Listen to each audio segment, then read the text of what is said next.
Hello and good day to everyone. My name again is Mr. Philip James Esminyosa of the Department of Psychology and Philosophy at the College of Arts and Sciences, Lyceum de Philippines University. For today, we'll be exploring one of the most influential ethical theories that defined and made its mark in today's modern life, utilitarianism. If Kant asked us to focus on duty, and Aristotle focuses on virtue. Utilitarianism asks a very different question. What do consequences have to do when it comes to determining what is right and wrong?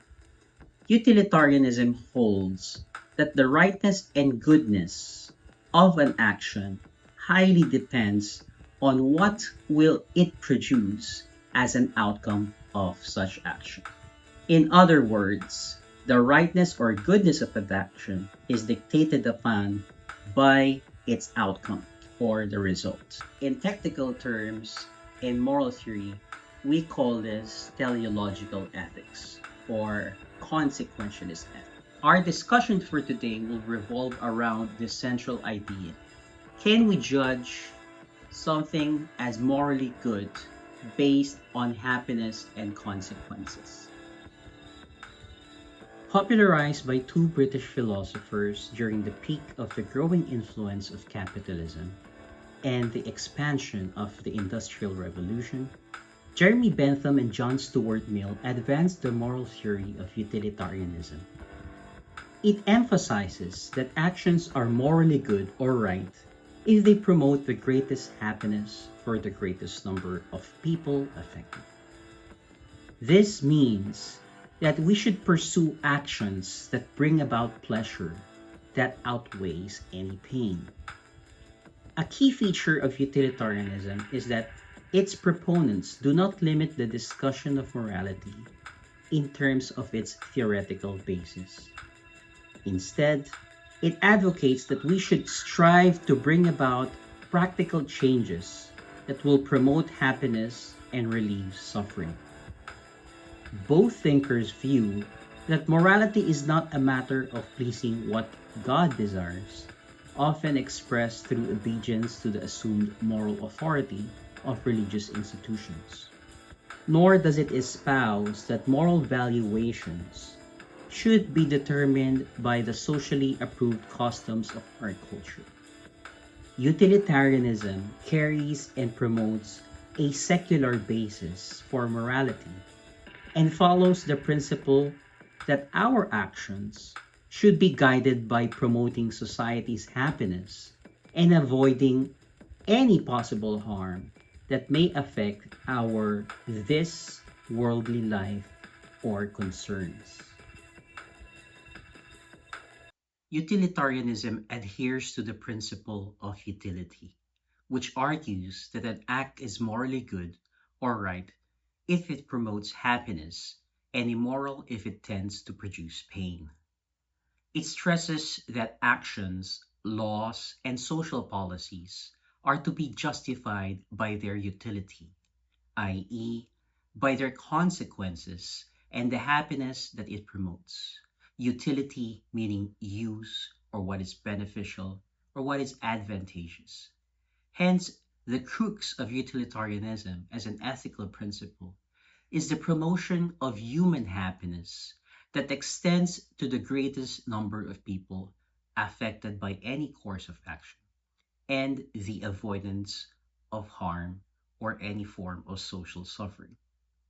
Furthermore, it is important to note that in evaluating the goodness or rightness of a certain course of action in question, utilitarianism holds a consequentialist ethical orientation, where the result or an outcome of an action has a degree or significance. In its classical framework, utilitarianism is characterized by the following principles. 1. Hedonism, where the understanding of what is good is based on what provides pleasure. Second, impartiality, where the happiness of one counts the same as everyone else's. This means that it is not only based on the happiness of a single person, but it should include the happiness of the greatest number involved. The third is instrumentality of the action, where no action is morally good in itself or by nature good. In this sense, utilitarianism somehow contradicts the idea that there is natural goodness, as of course prescribed by natural law. The way it is used today carries a cloud of ambiguity, as it became integrated into our economic valuations and transactions. The term usefulness signifies valuing the action that brings about the greatest happiness for the greatest number, which makes it most useful. Throughout its tradition, numerous thinkers contributed their insights on the nature and extent of utilitarianism and its basic principle of providing the greatest happiness for the greatest number. Utilitarianism as an ethical principle indeed provided us an insight on how do we engage with our modern life. Its initial proponent, Jeremy Bentham, argues that the highest principle of morality, whether personal or political, is to maximize the general welfare or collective happiness and the overall balance of pleasure or pain. He arrives at this principle by following the simple reasoning that is very empirical.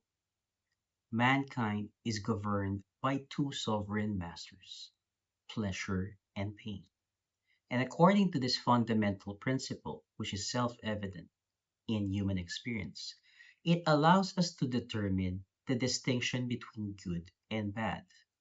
This suggests that the notion of good is derived from our experience of happiness or pleasure, and the notion of bad or wrong is derived from our experience of pain or any suffering. Therefore, for Jeremy Bentham, the idea of good is to maximize the quantity of pleasure over pain. Bentham's principle teaches us that the moral value of an action depends on whether it produces more pleasure than pain. At first glance, this seems straightforward, but it also raises a deeper philosophical question. Is every pleasure equally good simply because it is pleasurable? In contemporary society, we're constantly encouraged to think so. Advertising tells us that buying more products will make us happier. Social media equates happiness with likes, followers, and viral attention.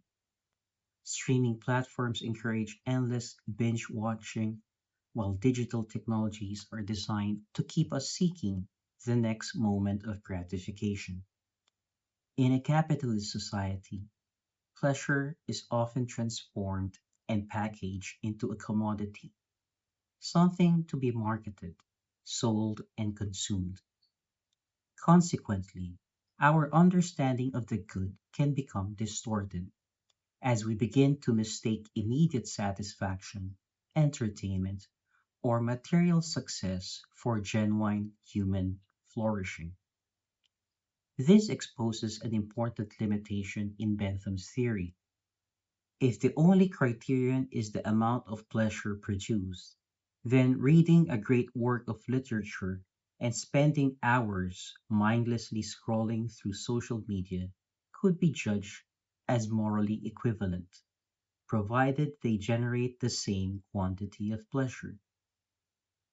Bentham's framework provides no clear way of explaining why some pleasures seem more enriching and more meaningful, or more worthy of pursuit than others. It is precisely this gap that John Stuart Mill sought to address. Rather than abandoning utilitarianism, Mill refined it by arguing that pleasures differ not only in quantity but also in quality, introducing the distinction between lower and higher forms of pleasures. Mill's distinction between higher and lower pleasures also transformed the way utilitarianism understood society. For Mill, happiness is not simply the accumulation of pleasurable experiences, but rather the cultivation of individuals capable of reason, autonomy, and moral judgment. This is why he increasingly linked utilitarianism with social justice. A just society is one that creates the conditions or space for every person to develop their higher faculties and capacities, rather than merely satisfy their immediate desires. But this raises a new question. Can the free market of today be trusted to cultivate these higher values? Or does it merely reward whatever people are willing to buy and sell? When everything in life is now a commodity, how can the public good be achieved? This is the question that was raised by Sandel in his book, What Money Can't Buy: The Moral Limits of Markets. Sandel argues that when market values invade every aspect of human life, they do more than allocate goods efficiently. They rather reshape our character, our understanding of the good, and our relation to it. It weakens our civic virtues because of our hyper individualism and encourage us to treat everything, including education, healthcare, public services, and even our citizenship or democratic way of life, where our votes are being bought and sold, as commodities.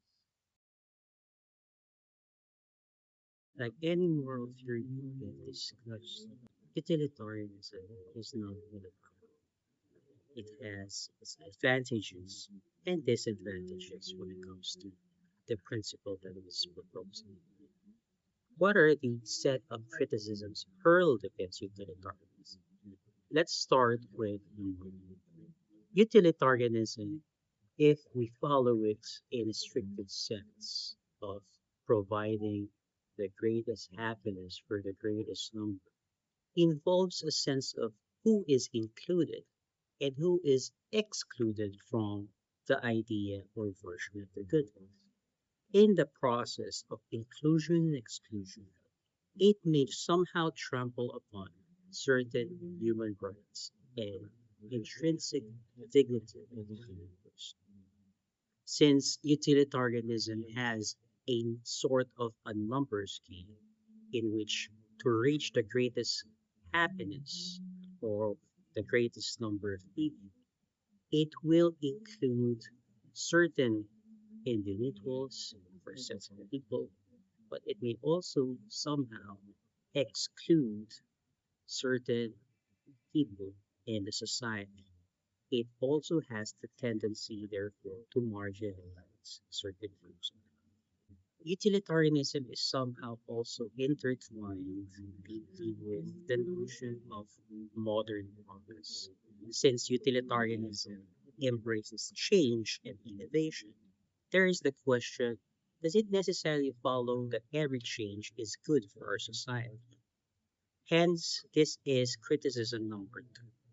Utilitarianism lacks what we call backward looking reasons because of its progressivist orientation.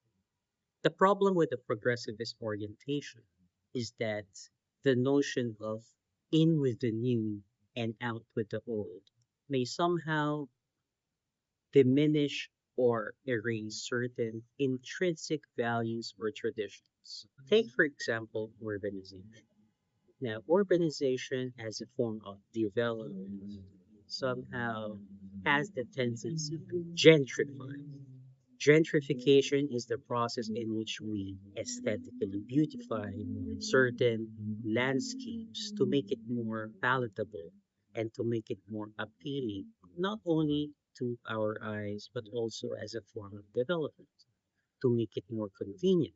One good example of this in the Philippines are our agricultural lands that are being systematically replaced by real estate projects such as condominiums and rapid expansion of urbanization.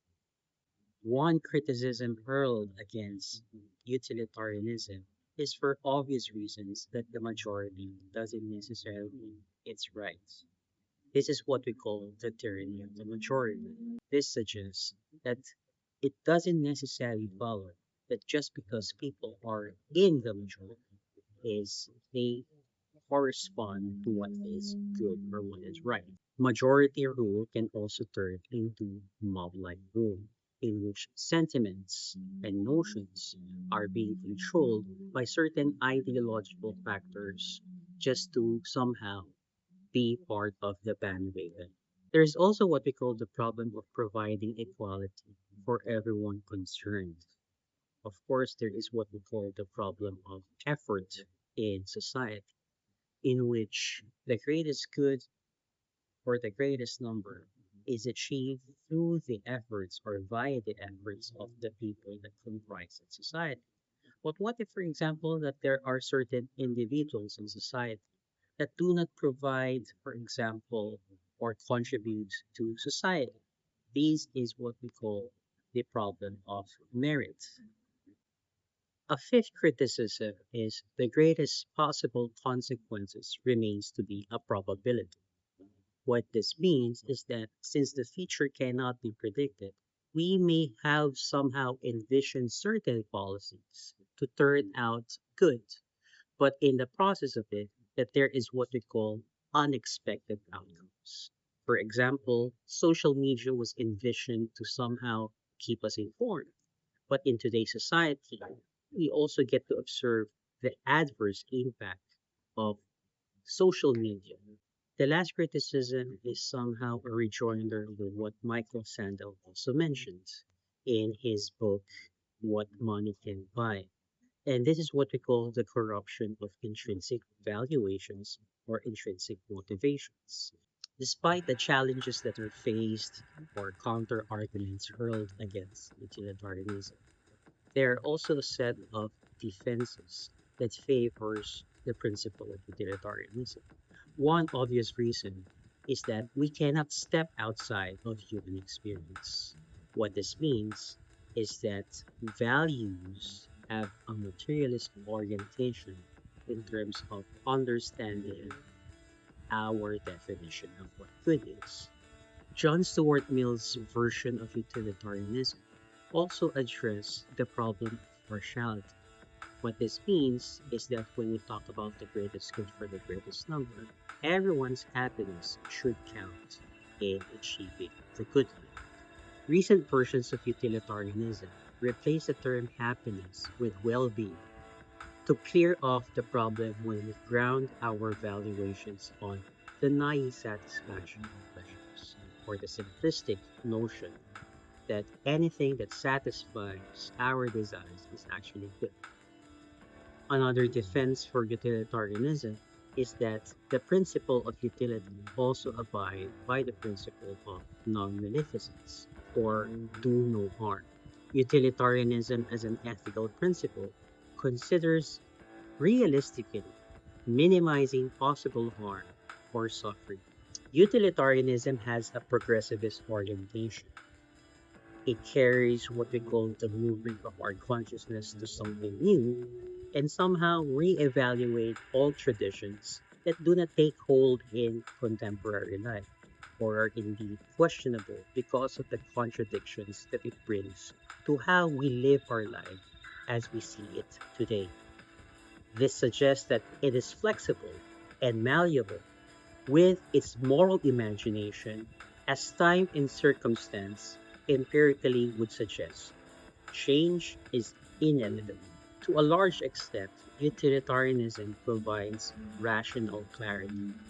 It offers a clear and rational approach to our ethical imagination, which allows us to calculate and evaluate the best possible options in a more informed and consistent manner, crucial to our decisions that we're going to take. and crucial to the policies that we're going to make as well.